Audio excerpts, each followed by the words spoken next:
ነገር ግን የመገለጥ ስጦታ እንኳን ቢኖራችሁና የመንፈስ ፍሬ ከሌላችሁ የእናንተ ማንነት የሚለካው እዚህ ጋር ነው። አንድ ሰሞኑን አንድ ቪዲዮ ያየው ነበር። ከሱ ቪዲዮ ተከታትለን እንመለሳለን። ነገር ግን የመገለጥ ስጦታ እንኳን ቢኖራችሁና የመንፈስ ፍሬ ከሌላችሁ የእናንተ ማንነት የሚለካው እዚህ ጋር ነው። ስለዚህ ቤተክርስቲያን ውስጥ 9 የጸጋ ስጦታዎች ይታያሉ፣ ነገር ግን የመንፈስ ፍሬዎች አይታዩም። ስለዚህ አሁን ጸሎታችንን ትንሽ ቀየር እናደርገው። የምን ፍሬ እንዲታይብን? የምን ፍሬ? የመጀመሪያው ፍሬ ምንድነው? የተጠቀሰው እዚያ ጋር ገላትያ ላይ ምዕራፍ 5 ምንድነው የተጠቀሰው? ፍቅር፣ የእስራኤል አምላክ እንዲህ ይላል ብሎ በጥላቻ ሆኖ የጸጋ ስጦታ። በነገራችን ላይ የጸጋ ስጦታ አንዳንድ ጊዜ ከሰውየው ማንነት ውጭ ሊገለጥ ይችላል። ወደ ጉባኤ የመጣው ሕዝብ እግዚአብሔር ያሳዝነውና እዚህ ጋር የሚያገለግለው ሰው ህይወት ተበላሽቶ እዚህ ጋር ያለው ሰው ወይም ወንድ ወይም ሴት ህይወቱ የሚጠፋ ከሆነ በዚህ ጉባኤ መካከል እንዲህ አይነት ሰው አለ።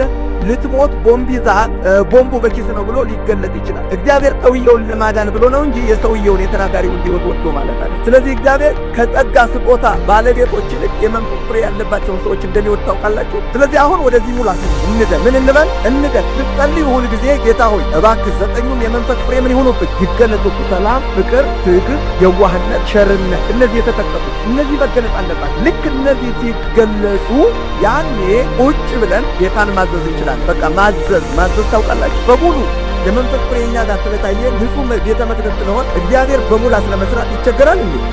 ስለዚህ የሰውን የቤተ ክርስቲያን የአሴምብሊ መለኪያ የጸጋ ስጦታዎች መፍለቅ አይደለም። እሱ አንድ ኮንዲሽን ነው። አሁን ያየነው ቪዲዮ በጥቂቱ ሙሉ ቪዲዮ ለማየት ሞክሬያለሁ። አለን ጀምበራል አሴምብሊ ኦፍ ጋድ ላይ እያስተማረ ነበርና ስለ ካሪዝማ እና ስለ ካራክተር ነበር ሲያስተምር የነበረው።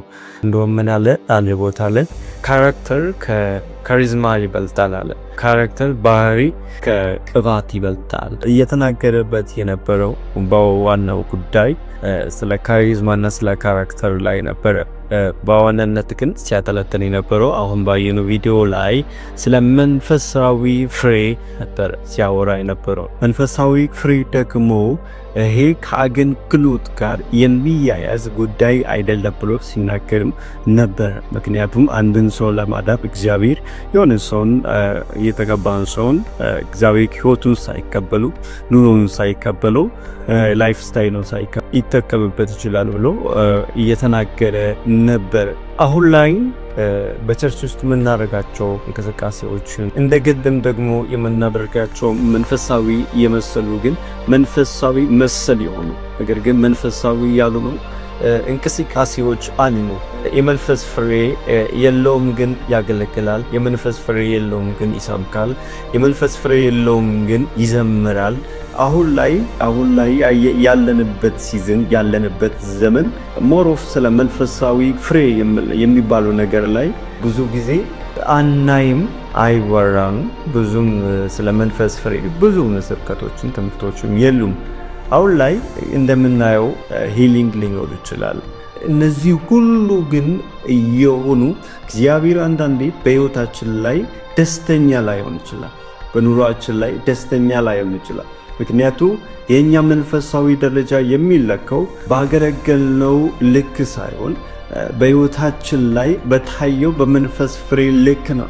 ሕይወታችን መንፈሳዊ ሕይወታችን የሚመዘነው ትልቁ መንፈሳዊ ሚዛን ትልቁ ለአንድ ክርስቲያን መንፈሳዊ ሚዛን ምንድነው ብላችሁ ካያችሁ በዋናነት የሚመዘነው በመንፈስ ፍሬ ነው።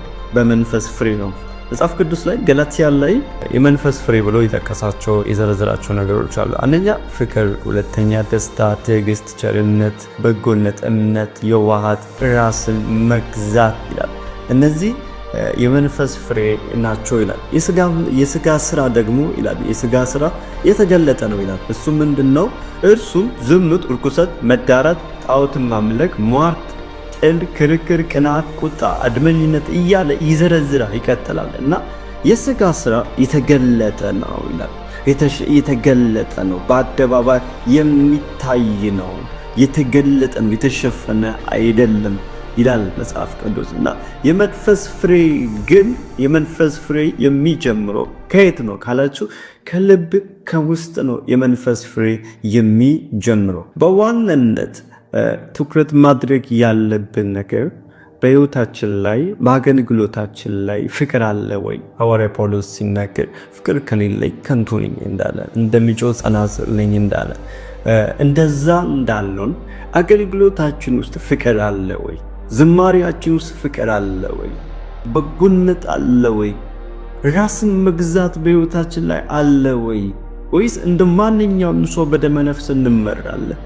በዋናነት አሁን ያለንበት ዘመን ላይ ዓለም ጀምሮ እንደተናገረው ትኩረት እያደረግን ያለነው ነገር ምንድነው ካላችሁ አገልግሎት ላይ፣ ስብከት ላይ ነው፣ ዝማሬ ላይ ነው፣ የተለያዩ እንቅስቃሴ በቸርች ውስጥ ማድረግ ላይ ነው። አሁን ላይ ያለንበት ዘመን እንደዛ ላይ ነን ያለነው። ምናልባት በአገልግሎታችን እግዚአብሔር ደስተኛ ነው ወይ? እግዚአብሔር በዝማሬያችን፣ እግዚአብሔር በስብከታችን ደስተኛ ነው ወይ? የመንፈስ ፍሬ በሕይወታችን ላይ አለ ወይ ብለን ራሳችን በዚህ ዘመን መጠየቅ መቻል አለብን። እንዳልኳችሁ ብዙ ጊዜ ትኩረት የምናደርገው አሁን ያለንበት ዘመን ላይ ውጪው ላይ ነው። ግን ክርስትና ግን ከውስጥ ነው የሚጀምረው። አገልግሎቱም ቢሆን ከውስጥ ነው የሚጀምረው። አዎ እግዚአብሔር ለሰጠው ጸጋ አይጸጸትም። ነገር ግን በሕይወታችን ላይ ፍቅር አለ ወይ? በአገልግሎታችን ላይ ፍቅር አለ ወይ? በዝማሬያችን ላይ ፍቅር አለ ወይ? በስብከታችን ላይ ፍቅር አለ ወይ? የመንፈስ ፍሬኛ ጋር አለ ወይ? ራስን መግዛት አለ ወይ ብለን ራሳችንን መጠየቅ መቻል አለብን። በዚህ ዘመን ላይ ካሪዝማውን ይዘን ካራክተሩን ከተውነው ይሄ ካራክተሩ ይመጣና ካሪዝማውን ያበላሻል። ባህሪያችን፣ ስነ ምግባራችን፣ ባህሪያችን ከጸጋው ጋር የማይመጣጠን ከሆነ በእኛ ላይ ከእግዚአብሔር ከሚሰራው ኃይል ጋር ፊት ማይረግ ከሆነ ባላንስ ማይረግ ከሆነ ነገ ጸጋውን ያስጥለናል። እግዚአብሔር እኛ ላይ የሚገልጠውን የእግዚአብሔርን ክብር ያስጥለናል። ስለዚህ ጸጋው ላይ ብቻ መሆን የለበትም፣ አገልግሎት ላይ ብቻ መሆን የለበትም ሩጫችን፣ ስብከት ላይ ብቻ መሆን የለበትም ሩጫችን። የመንፈስ ፍሬ አለብን ወይ ብለን ራሳችን በደንብ በአባጉ ቁጭ ብለን ራሳችንን መጠየቅ መቻል አለብን። አገልግሎታችን ውስጥ ፍቅር አለ? በሕይወቴ ላይ ትዕግስት አለ? ራስን መግዛት አለ? ምክንያቱም እነዚህ ነገሮች በሕይወታችን ላይ ከሌሉ ነገ የመቀጠል እድላችን በጣም ዝቅተኛ ነው። በጣም ዝቅተኛ ነው። እኛ ጋር ያለው ቅባትና ባህሪያችን በትንሹ መቀራረብ መቻል አለበት። በትንሹ መቀራረብ መቻል አለበት። ሁሌ አገልግሎት አገልግሎት ብለን የምንሮጥ ከሆነ ነገር ግን ሕይወታችን እግዚአብሔር ሲያይ መንፈስ ቅዱስ ሲያይን ባዶ ከሆነ እመኑን አገልግሎታችን የድካም ነው እንጂ የፍሬ አይደለም። ምናልባት በእኛ ሰዎች ሊፈወሱ ይችላሉ፣ ነፃ ሊወጡ ይችላሉ። ነገር ግን ሌሎችን እየጠቀምን ነው እንጂ እኛ ራሳችን እየተጠቀምን አይደለም ማለት ነው። ነገ አላውቃችሁም እንዳንባል በመንግሥተ ሰማያት የታወቀ እንሆን ዘንድ ይገባልና በዚህ ዘመን ላይ ትኩረት ማድረግ ያለብን ሩጫ ላይ ብቻ መሆን የለበትም። መድረክ ላይ ብቻ መሆን የለበትም። ሩጫችን መሆን ያለበት በዚህ ሰዓት ላይ እኔ ጋ የመንፈስ ፍሬ አለ ወይ? እኔ ጋ ፍቅር አለ ወይ? እውነተኛ ፍቅር አለ ወይ? መንፈስ ቅዱስ በሕይወቴ ደስተኛ ነው ወይ? የመንፈስ ፍሬ አለብኝ ወይ? አንዳንዴ ብዙ ጊዜ እንሸወዳለን። መናፍስትን ስናወጣ የሆነ ሂሊንግ ስፔስ ይገለጥ ምናምን በጣም በመንፈስ ያደገን ምናምን ሊመስል ይችላል። ነገር ግን ደግሞ ዘቅ ብለን ወረድ ብለን ሕይወታችንን ስንመለከትና ስናይ እግዚአብሔርን የማይስብ መንፈስ ቅዱስን የማይስብ ሕይወት ሊኖረን ይችላል። እግዚአብሔር ግን ከሕይወታችን ጋር ተስማምቶ አይደለም። ከዛ በደል ከዛ ኃጢአት ጋር ተስማምቶ አይደለም። ጸጋው ይሰራል። ለምን? በነፃ ነው የተሰጠ። የመንፈስ ፍሬን ግን የምናመጣው ከእግዚአብሔር ጋር ዲቮሽን ስናረግ ነው። የመንፈስ ፍሬ የምናመጣው የሆነ ፕሮግራሞች ላይ ሄዶ በመካፈል አይደለም። የሆነ መንፈሳዊ እንቅስቃሴ ውስጥ በመግባት አይደለም። መንፈሳዊ ፍሬ የምናመጣው ከመንፈስ ቅዱስ ጋር ስንሆን ነው። የመንፈስ ፍሬ የምናመጣው ከመንፈስ ቅዱስ ጋር ስንሆን ነው። ተስፋን በጸሎት ከእግዚአብሔር ጋር ስንሆን መንፈስ ፍሬ በሕይወታችን ላይ የተገለጠ ይመጣል። ፍቅር በሕይወታችን ላይ የተገለጠ ይመጣል። ቸርነት በሕይወታችን ላይ የተገለጠ ይመጣል። እምነት በሕይወታችን ላይ የተገለጠ ይመጣል። የዋሃት በሕይወታችን ላይ የተገለጠ ይመጣል። ራስን መግዛት በሕይወታችን ላይ የተገለጠ ይመጣል።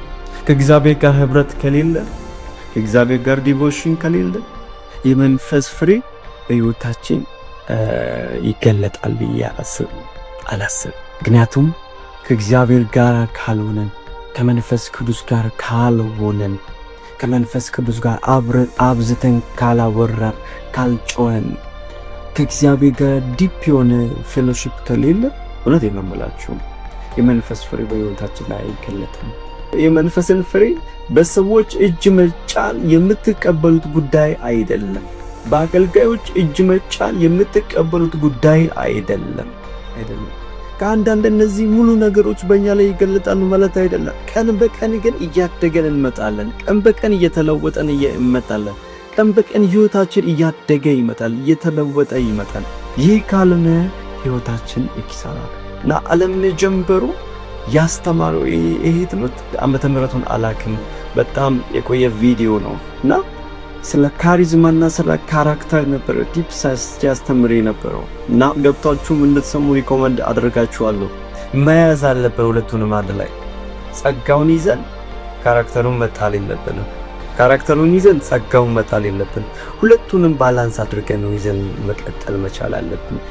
ስለዚህ በተቻለን መጠን ከእግዚአብሔር ጋር ዲቮሽን ስናደርግ የእግዚአብሔር ባህሪ በእኛ እየተገለጠ ይመጣል። ቸርነት በእኛ እየተገለጠ ይመጣል። ራስን መግዛት በእኛ እየተገለጠ ይመጣል። ቸርነት በእኛ እየተገለጠ ይመጣል። ፍቅር በእኛ እየተገለጠ ይመጣል። በጎነት በእኛ እየተገለጠ ይመጣል። ስለዚህ በተቻለን መጠን ጸጋውንም አንድ ላይ ይዘን መቀጠል መቻል አለብን።